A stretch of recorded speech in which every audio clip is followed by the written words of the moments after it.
29 29 வயசு அப்படின்னு கூட சொல்லலாம். ஒரு மாதிரி டிரான்சிஷனிங் ஏஜ் அப்படின்னு சொல்லுவாங்க. கெல்டும் இல்லாமல் யூத்தும் இல்லாமல் ஒரு ஏஜ்னு சொல்லுவாங்க. அதில் மாட்டிக்கிட்டு பல பேர் படாத பாடுபட்டுருக்கோம். இப்போ 40 ஆயிடுச்சுன்னா கூட இப்போ என்ன மாதிரினா கெல்டு அவ்வளோதான் முடிஞ்சுது. பட்டு 20 யங்ஸ்டர், 29னா அது ரெண்டும் இல்லாமல் ஒரு கொடூரமான ஒரு ஏஜ் அது. இது ரிவ்யூங்கிறத விட நான் என்ன நினச்சேன் அப்படிங்கிறதான், இந்த படம் மாதிரியே இதை பண்ணணும்னு, இந்த கண்டென்ட்டை பண்ணணும்னு எனக்கு ரொம்ப ஆசை. ஏன்னா இந்த படம் வந்து பார்த்திங்கன்னா நீங்கள் எதுக்குள்ளேயுமே நீங்கள் அடைக்க முடியாது. ரத்னகுமாரோட புடிவாதம் தான் ரத்னகுமார்னு நான் நினைக்கிறேன். ரத்னா நம்ம எல்லோரும் கூப்பிடுறது.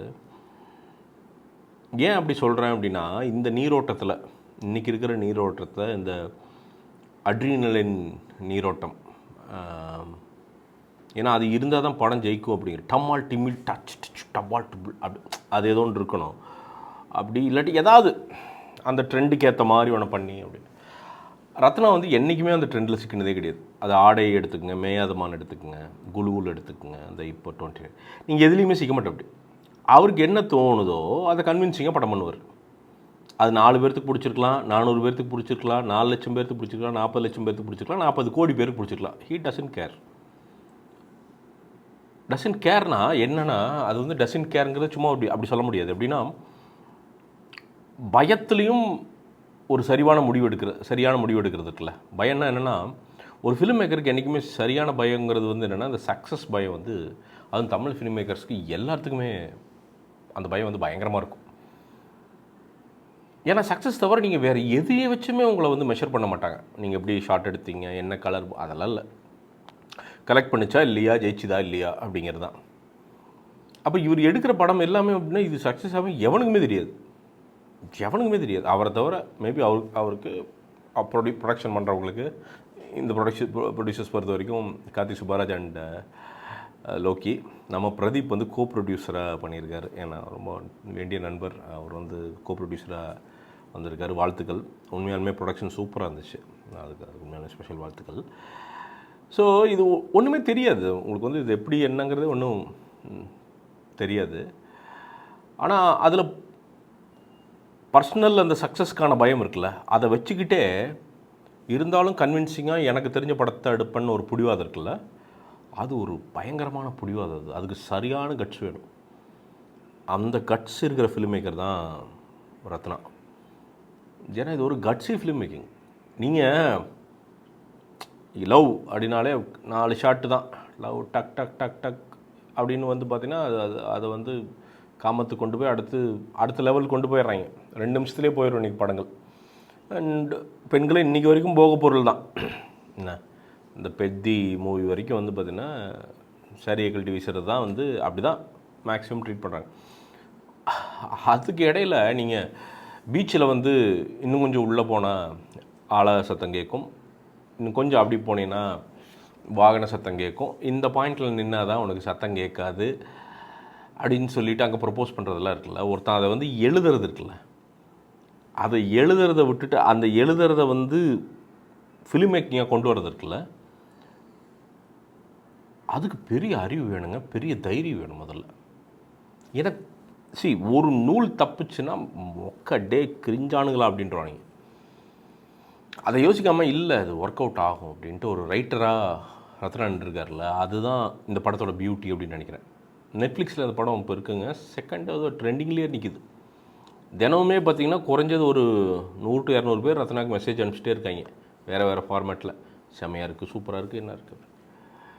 நீங்கள் எனக்கு இந்த தேட்டர்கள் பண்ணுற அக்கிரமத்தை நான் இப்போ சொல்லணும், இந்த ரிவ்யூ மூலமாக சொல்லணும். ஏன்னா இதை வந்து ஒரு 55 இன்ச் ஸ்க்ரீன் வீட்டில் டிவியில் பார்க்குறப்போ, ஒரு சாதாரண எல்இடி டிவி தான், இந்த தேட்டருக்கெல்லாம் என்ன அநியாயம் பண்ணுறாங்க சினிமாவுக்கு அப்படிங்கிறது புரியுது. ஏன்னா அந்த படத்தையும் இங்கே பார்க்குறோம், இந்த படத்தையும் அங்கே பார்த்தோம் அப்படிங்கிற டவுட் வருது. ஏன்னா கலர் கிரேடிங் அவ்வளோ பியூட்டிஃபுல்லாக இருக்குது, சவுண்ட் மிக்சிங் அவ்வளோ பியூட்டிஃபுல்லாக நமக்கு கேட்குது, அலைகள் நிறைய பின்னாடி அவ்வளோ விஷயத்த வந்து ஒவ்வொரு இடத்துலையும் காற்று மழை இதெல்லாம் சின்ன சின்ன எலிமெண்ட்ஸ் வந்து ரத்னா வந்து அந்த இயற்கையை ஜாகிரஃபியை யூஸ் பண்ணிகிட்டே இருக்க, மெயின் இயற்கையை யூஸ் பண்ணது நமக்கு யூ கேன் ஃபீல் தட். தியேட்டரில் ஒன்றுமே ஃபீல் ஆகலையே தலைவா, பாக்யலட்சுமி சீரியல் மாதிரி தான் இருக்குது. ஏன்னா சவுண்ட் கரெக்டாக காலிப்ரேட் பண்ணல. நான் அந்த பெலாசோவில் பார்த்தேன் இந்த படம். நான் அப்போ ஏன் ரிவ்யூ பண்ண முடியலன்னா அந்த பொலிட்டிக்கல் டென்ஷன்ஸு அதெல்லாம் மண்டை பிடிச்சிட்டு உட்காந்துங்காட்டிக்கு எல்லோரும் மாதிரி நானும் மண்டை பிடிச்சிக்கிட்டு அப்படி உட்காந்தது தான். பெலாசோவில் சவுண்டும் கரெக்டாக கால்குலேட் பண்ணல, ப்ரொஜெக்ஷனும் அப்படியே சும்மா வந்து மழை பெஞ்சு ஏதோ பழைய திருவிளையாடெல்லாம் பார்த்திங்கன்னா ஊர் ஊராக போய் போடுவாங்க, பழைய அந்த ஓட்ட சவுத்தில் போடுவாங்க, அது மழை பெஞ்ச மாதிரியே அந்த மாதிரி ஒரு ஃபீல் ஆகுது. டேய் கொஞ்சமாவது சினிமா கொஞ்சமாவது கொஞ்சம் அதெல்லாம் பேசிக்காக சரி பண்ணுங்கய்யா. இந்த மாதிரி ரொம்ப ஹை வால்யூம் படம் இல்லை, ஹை வால்யூம் வச்சுக்கிட்டு அப்படின்னா அதுக்கு தேவையில்லை. அதுக்கு ஒன்றும் சினிமட்டோகிராஃபி இயற்கை எலிமெண்ட்ஸ்லாம் தேவையில்லை. ஷக்ஸ் தான், அது எப்படி இருந்தாலும் உங்களுக்கு பிடிக்கும், அது எப்படியோ ஏமாற்றிடலாம். இது அப்படி இல்லை, இது வந்து எல்லாம் சேர்ந்தாதான் உங்களை ஏமாற்ற முடியும். அப்போது கொஞ்சம் ஃபோக்கஸ் பண்ணலாம் இல்லைங்களா? அது ஒரு அநியாயமாக நான் நினைக்கிறேன். பட் இந்த படமாகவே விதுவோட பியூட்டி என்ன அப்படின்னா, விது வந்து என்ன பிரச்சனை, விதுவுக்கு என்ன பிரச்சனைனா அந்த கேரக்டராகவே மாறிடும். அப்படி அதான் விதுவோட மிகப்பெரிய பிரச்சனை. அது ரெட்ரோலாம் பார்த்திங்கன்னா அவர் தான், அதான் வாயெல்லாம் இது போட்டு அப்படி வரும், அவர் தான். அது என்ன பிரச்சனைனா அந்த அந்த ரோல்குள்ளே போயிட்டாருன்னா அவர் நீ கண்டுபிடிக்க முடியாது, அதான் பிரச்சனை. என்ன அதுக்கு முன்னாடி ஒரு இது நினைக்கிறேன், சேத்தா இது துறவிட்டு ஒரு ரோல் பண்ணியிருப்பார். ஸோ இதில் பார்த்தீங்கன்னா அப்படியே சுத்தமாக ஒரு ரோல்.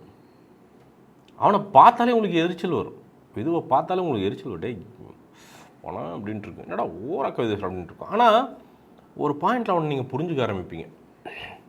நீங்கள் நிறைய பாருங்கள், உங்கள் சர்க்கிளில் வந்து பெஸ்ட் ஃப்ரெண்ட்ஸ் எல்லாம் இருக்காங்களே, அவனை எடுத்து பார்த்தீங்கன்னா பேட்டர்ன் பார்த்தீங்கன்னா ஃபஸ்ட்டு அவங்க கூட பயங்கரமாக சண்டை போட்டிருப்பீங்க. இது அந்த மாதிரி தான் அந்த ரோல் கூட. இப்போ எனக்கு அந்த மாதிரி கேரக்டர் பிடிக்காது சத்தியமாக. என்னடா ஓவர கவிதையாக பேசுகிறானு, என்னடா இதுங்கிறா அதுங்கிறா பேனால் கிரீட் போகிற யாராம அப்படின்ட்டு இருந்தது. பட் ஒரு 30 நிமிஷம் கழிச்சு அவங்க கூட நீங்கள் ட்ராவல் பண்ண ஆரம்பிச்சிருவீங்க. அவன் உங்களுக்கு பிடிக்கும், ஒரு மாதிரி உங்களுக்கு சம்மந்தமே இல்லாத ஒருத்தனாலும் பிடிக்க ஆரம்பிக்கும். அது ரைட்டிங் தலைவா. பிரீத்தி அசரானியா அவங்க, அந்த பொண்ணு என்ன ஒரு நடிப்பு, என்ன ஒரு ஆங்கரிங் ரோல். அவங்க இதோட அம்மா, அவங்க என்ன ஒரு ஸ்ட்ராங்கான ஒரு ரோல். அந்த ஜெயிலேருந்து அப்படி வெளில வர்றப்போ ஒரு அம்மா பையனை காப்பாற்றுற அம்மா அந்த தவிப்பு இருக்குல்ல, அதை விட ஒரு பெஸ்ட்டாக ஒரு பண்ணவே முடியாது. அவங்க அவ்வளோ சூப்பராக பண்ணியிருப்பாங்க.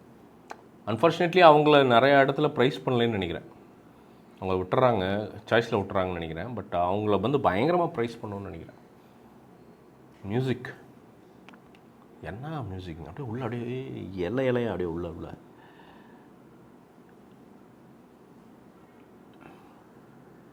ரொம்ப happy for Ratna, to be honest.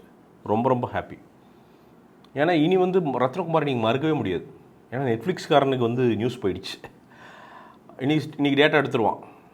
எல்லா மக்களும் பார்த்துருக்காங்க, எல்லோரும் அந்த டபுள் தம்ஸ் அப் அதை போட்டிருப்பாங்க, நிறைய பேசுகிறாங்கன்னா ஆஹா ஆல் வாண்டடான ஒரு ரைட்டரா ஃபிலிம் மேக்கராங்கிறது ரெஜிஸ்டர் ஆகிடுச்சு. ஸோ நல்ல விஷயம் என்னென்னா, இதே மாதிரி கன்வின்சிங்காக படங்கள் பண்ணுவார். புதுசாக அவரோட உலகங்களை வந்து எக்ஸ்ப்ளோர் பண்ணி வருவார். அண்டு ரத்னா கொடுத்துருக்கிற மிகப்பெரிய நம்பிக்கை என்னென்னா, சில ஃபிலிம் மேக்கர்ஸ்லாம் ஒரிஜினலாக எழுதியிருப்பாங்க. அவங்க எல்லாருமே ஒரு பாயிண்டில் வந்து நானே பேச கேட்டிருக்கேன், நாம் ஒரு வேளை தப்பு பண்ணுறோமோ, பேசாமல் பொது நீரோட்டத்தில் அப்படியே டமால் டுமில் படத்துக்குள்ளே நம்ம சேர்ந்துருவோமோ அப்படிங்கிற ஒரு சந்தேகத்தில் இருப்பாங்க. அவங்க எல்லாருமே இல்லை சேரக்கூடாது, இல்லை நமக்கு என்ன வருதோ அதை எழுதுவோம் அப்படிங்கிற ஒரு நம்பிக்கையை ரத்னா தந்திருக்காரு. இதுக்கு 2 பேர் காரணங்க இந்த படத்துக்கு, லோகேஷ் அண்ட் கார்த்திக் சுப்பராஜ். இவங்க 2 பேர் தான் அதை பவர் பண்ணியிருக்காங்க. ஜி ஸ்குவாடும் ஸ்டோன் பெஞ்சும் பவர் பண்ணியிருக்கு. இவங்க 2 பேரும் பாருங்கள், மிகப்பெரிய ப்ரொடியூசர் பண்ணாத, மிகப்பெரிய டிஸ்ட்ரிபியூட்டர் பண்ணாத 2 யங்ஸ்டர்ஸ் பண்ணிகிட்ருக்காங்க. யங்ஸ்டர் தான், அவங்க சின்ன பசங்க தானே. லோகேஷெல்லாம் என்ன பண்ணிட்டாங்கன்னா, அதான் இந்த ஜனம் நம்ம ஜனம் தானே, கொண்டாடினா அங்கே தூக்கி போட்டால் இங்கே, அதானே. You can criticize Lokesh, but you have no right to abuse him. ஆனால் அப்யூஸ் தான் நடக்குது. பட் தென் ஸ்டில் அவர் சினிமாவுக்கு பண்ணுறது ப்ரொடியூஸ் பண்ணுறாரு. நீ அப்யூஸ் பண்ணுறே, அவர் வயசில் படம் எடுத்து ப்ரொடக்ஷன் பண்ணுற அப்படிட்டா, யங்ஸ்டர்ஸ்க்கு அவங்க கூட வளர்ந்தவங்களுக்கு கை தூக்கி விட்றதுக்கு காசை போடுற அப்படிடா. And you think you are better than him. Criticise, you criticise, தாராளமாக யூ கிரிட்டிசைஸ். பட் அப்யூசிவ் எனக்கு சத்தியமாக புரியல. ஸோ 29th ஃபிலிம் ஒரு beautiful from the heart movie. அது லவ்வை விட ஒரு மனுஷனை எக்ஸ்ப்ளோர் பண்ணுற ஒரு படம். அவன் காதலில் இருப்பான், அப்புறம் பிரச்சனை, அதெல்லாம் ஓகே. காதலே முடிவு இல்லைடா, அதுக்கப்புறம்னா வாழ்க்கை இருக்குல்ல, வேறு வேறு பரிணாமங்கள் நம்ம மாறலாம் இல்லையா? ஸோ அதை வந்து ஒரு மாதிரி சில கவிதைகள்லாம் பார்த்திங்கன்னா அந்த 4 வரி அப்படின்னா எக்ஸாக்டாக 4 இருக்காது, 4.5 4.75 வரி இருக்கும், அடிப்படியும். இது அந்த மாதிரி ஒரு படம். இது எக்ஸாக்ட் ஃபார்ம் கிடையாது, ஆனால் அது முடிகிறப்போ உங்களுக்கு அது ஒரு லாஸ்டிங் இம்ப்ரெஷன் அப்படி விட்டுட்டு போகும். அதுதான் இந்த படம். ஃப்ரீ டைம் இருந்ததுன்னா தாராளமாக 29 படத்தை பாருங்கள். நெட்ஃப்ளிக்ஸில் இருக்குது. You will enjoy it. Subtitles இருக்குது. So any language you will enjoy it. நான் என்ஜாய் பண்ண மாதிரி நீங்களும் பண்ணுவீங்க அப்படின்னு வந்து நான் நினைக்கிறேன். மீண்டும் ஒரு விமர்சனம் முன்னோட்டம் வீடியோட உங்களை சந்திக்கிறேன். நன்றி, வணக்கம்.